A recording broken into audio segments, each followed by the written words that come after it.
నేను ఈ మధ్యకాలంలో ఇండియా ఫుట్బాల్ అసోసియేషన్ ప్రెసిడెంట్తో మాట్లాడిన అండర్-17 నేషనల్ టీంని తెలంగాణ రాష్ట్రం అడాప్ట్ చేసుకొని ఇండియన్ నేషనల్ టీం క్రీడాకారులను హైదరాబాద్ నగరంలోనే ఉంచి వారికి ఇక్కడనే శిక్షణ ఇప్పించి అండర్-17 టీంను తెలంగాణ రాష్ట్రం దత్తత తీసుకోవాలని ఈరోజు నిర్ణయం తీసుకున్నది. ఎందుకంటే తెలంగాణ రాష్ట్రంలో క్రీడలను ప్రోత్సహించాలని ఆలోచన మా ప్రభుత్వానికి. అదేవిధంగా మాలోత్ పూర్ణిమ ఎవరెస్ట్ శిఖరాన్ని ఎక్కింది. మన తెలంగాణ ప్రాంతానికి సంబంధించిన బిడ్డ గ్రామీణ ప్రాంతాలు. ఇవాళ మట్టిలో మాణిక్యాలను వెలికి తీయాలి.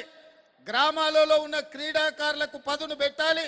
ఆ క్రీడాకారులు రాణించి ఖచ్చితంగా అంతర్జాతీయ స్థాయిలో వాళ్ళు గోల్డ్ మెడల్స్ తీసుకురావాలనేదే మన ఆలోచన.